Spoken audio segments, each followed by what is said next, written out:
So I feel like whenever you click buy on a website, you probably don't think about the massive, just the physical choreography that goes into getting that item to your front door. Oh, absolutely not. I mean, people just expect it to show up in 2 days, Oh, really. exactly. But welcome to the invisible world of global shipping, because today, for this deep dive, we are looking at how one of the world's most vital logistical hubs is trying to, well, basically reinvent the entire concept of a physical supply chain. Yeah, and we have an incredible stack of sources mapping this out for us.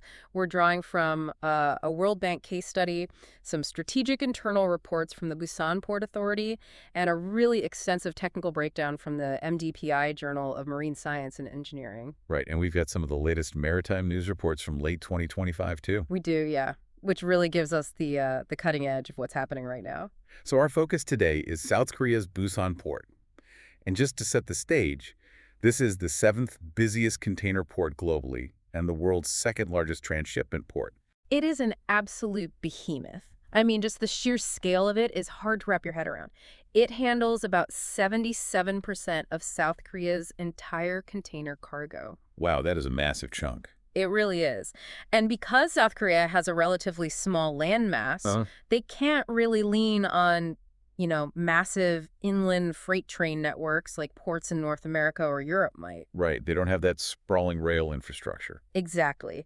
So as a result, a staggering 95% of all inland container movement coming out of Busan relies entirely on trucks. 95%, that is just an army of trucks. It's unbelievable. They process roughly 24 million TEUs, those are the standard containers, every single year, and about 13 million of those are just transshipments. Meaning they never even leave the port. Right. They're basically just moving from one arriving ship to a completely different departing ship. So it's like this endless, massive game of musical chairs in the yard. Which, I mean, managing 24 million containers creates this intense physical bottleneck, and it leads to some really serious real-world consequences. It really does, because up until very recently, the primary method for a truck driver to pick up or drop off a container was this physical pice of paper called an equipment interchange receipt, or EIR. Wait, literal paper for an industry moving hundreds of billions of dollars. Literal paper. It was a legacy system, right? Rooted in physical liability.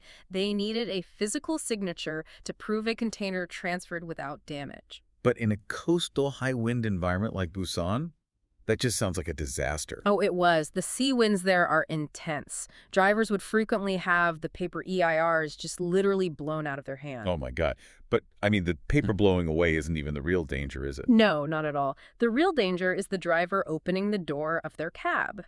Because of this paper-based system, drivers were forced to constantly disembark. Right. They had to walk across these active terminal yards to administrative booths, just to fix typos on their EIRs or to manually inspect containers or even just to find the specific block where they were supposed to drop off their cargo. Because the yard configuration changes constantly. Exactly. But okay, let's unpack this. Because it's like trying to navigate a giant high-speed game of Tetris on foot while blindfolded. You're putting fragile human bodies on the ground, surrounded by multi-ton machinery and blind spots everywhere. And the human toll was severe. I mean, the sources point to multiple fatal accidents directly linked to this required disembarkation. That is just tragic. Yeah, in 2020, a truck driver was killed after getting caught in a container's refrigeration unit. Then in 2021, there were fatalities involving workers manually handling folding containers. And in 2022, a worker was struck and killed by a massive port forklift. Oh, man, that is awful. But beyond the obvious tragic human cost, how does a port operations system even function if the people moving the cargo don't have a reliable way to communicate with the central system? Well, it barely functions, honestly. That lack of communication meant trucks had to wait endlessly in queues. If a paper slip had an error, the driver parks the truck, gets out, walks to an office. And the truck behind them has to stop. Exactly. And the truck behind that one, it created massive congestion at the terminal gates, which backed up traffic into the surrounding city. So to save lives and to speed up the port, drivers needed to stay in their cabs. Period. The Busan Port Authority realized they had to enforce a strict no disembarkation rule.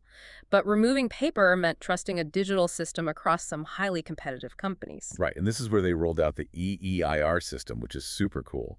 They introduced a smartphone app called Allcon E, and it enforces that strict no disembarkation process. And the adoption rate has been phenomenal. Over 80% of the 17,324 truckers using Busan Port have adopted it. That's huge. And the app sends transportation orders directly to the phone, gate entry is totally automated, and it even alerts drivers to weather closures. Yeah, or if cargo is misdirected. And the ROI on this is massive. The port is saving about $3.5 million a year just in truck idling fuel costs, Uh-huh. plus another $308,000 saved annually just from entirely eliminating those paper receipts. Okay, but here's where it gets really interesting. Because you have a massive hurdle here. There are about 300 trucking companies, 40 shipping lines, and 9 different terminal operators. Right, a lot of players. Fiercely competitive players. Why would they ever agree to share their precious proprietary data on a single app? I mean, the risk of a competitor seeing your route efficiencies is huge. Oh, absolutely. And what's fascinating here is when you look at the World Bank case study, they explain exactly how the port solved this trust issue. They didn't just build a centralized database. Because nobody would trust the person holding the server, right? Exactly. Instead, they engineered a chain portal using Hyperledger Fabric, which is a blockchain technology. So it's not like a public crypto network, right? No, it's a permissioned blockchain. Yeah. The participants are known, but the system is decentralized. So no single institution could monopolize the data. So everybody holds a copy of the ledger. And if one terminal operator tries to alter a timestamp to, say, avoid a delay penalty, the rest of the network just rejects it. Precisely. This structural guarantee of security allowed them to deploy a vehicle booking system, or VBS, and the transshipment shuttle system, the TSS, to balance the flow of trucks without compromising anyone's corporate secrets. That is brilliant. Okay, so fixing the truck queues was a massive win, but it really only solved half the problem. What about the massive cargo ships and, the environmental impact of 24 million containers? Well, that brings us to the seaside optimization, and this is driven by their 5G digital twin. Yes, the digital twin. So for you listening, a digital twin is basically a 3D virtual reality replica of the actual port, and it operates over a high-speed 5G network. Yeah, it mirrors every single ship, crane, container, and truck in real time. It's like having a parallel universe where the port can run simulations on how to best deploy equipment before they actually do it in the real world. It is, and the environmental impact of this predictive capability is just stunning. According to that 2023 Journal of Marine Science and Engineering article, by using this digital twin to calculate optimal ship entry times and controlling ship speeds before they arrive, they can reduce voyage and port carbon emissions by 75%. Wait, 75% just from adjusting a ship's arrival time? I mean, where's all that wasted carbon even coming from in the traditional model? It comes from the massive fuel burn of idling. In the old model, a ship races across the ocean to make its berthing window. It arrives, the berth is full, so it drops anchor just off the coast and sits there. Just burning diesel to keep the refrigeration units and generators running. For days sometimes. But the digital twin tells the ship, hey, the berth isn't ready until Thursday at 2 p.m. Drop your speed by 4 knots while you're still 3 days out. So it burns less fuel crossing the ocean and glides straight into the berth without ever stopping. Exactly. And they're doubling down on this. In October 2025, a consortium began a $9.5 billion project to develop Jinhae New Port into an AI-driven automated terminal by 2045. $9.5 billion. That is a serious investment. It is. And then in December 2025, the BPA rolled out Port Y, which is an AI and blockchain system specifically designed to predict delays in ship schedules and those tricky transshipment connections. So, I mean, imagine playing SimCity, but if you optimize a digital road, a real-world cargo ship physically slows down in the middle of the Pacific to save fuel. How does a port even process that amount of data in real time?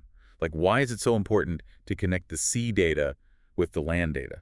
Well, if we connect this to the bigger picture, port productivity isn't just about how fast a yard crane moves. It's about eliminating the friction entirely between a ship arriving and a truck leaving. Right, making it one fluid motion. Exactly. But that brings us to the flip side of all this optimization. Right, so the software is hunting, the blockchain is secure, the digital twin is doing its thing. But what actually happens to the physical heavy machinery when you take the humans out of the driver's seat? Yeah, it's the ultimate clash between digital perfection and physical reality.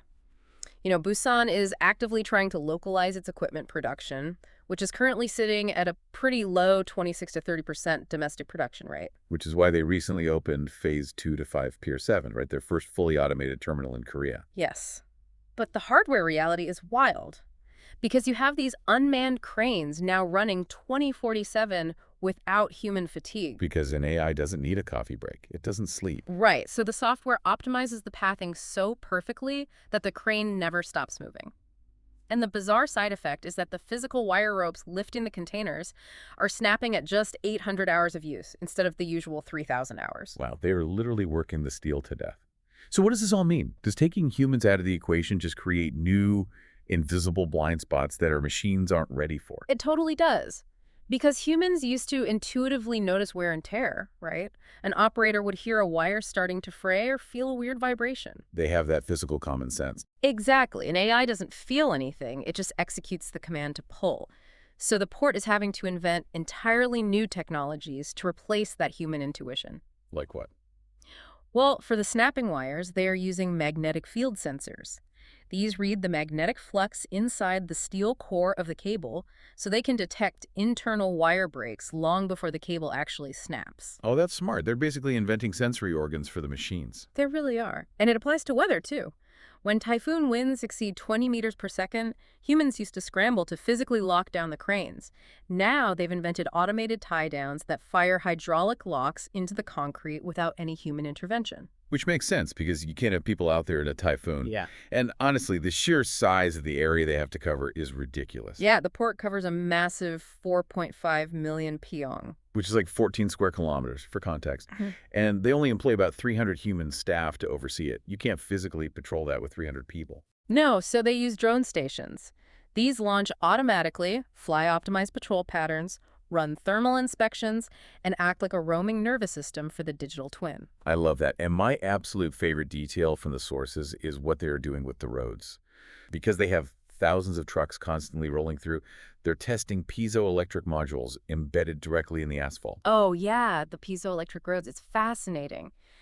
Every time a heavy truck drives over them, the physical pressure and mechanical stress compress the material and generate electricity. Just from the weight of the truck. So they're recapturing energy that would normally just be lost as heat and friction. Exactly. And this raises an important question about their timeline. By 2030, Busan wants to be a top 3 smart port globally.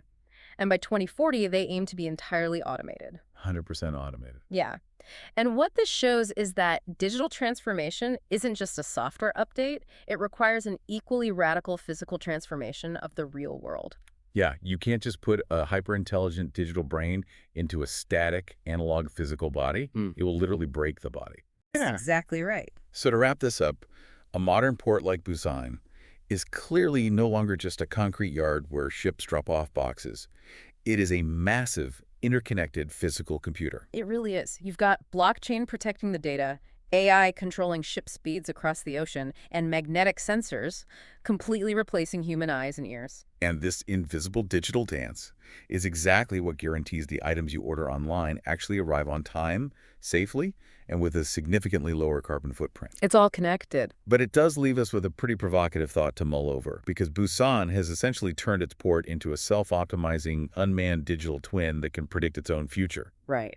If we can successfully do this for one of the most chaotic, heavy logistical environments on Earth, what happens when we start applying this level of AI-driven, blockchain-secured automation to the very cities we live in? Are we ready to be the unpredictable human variables in a perfectly automated digital twin city?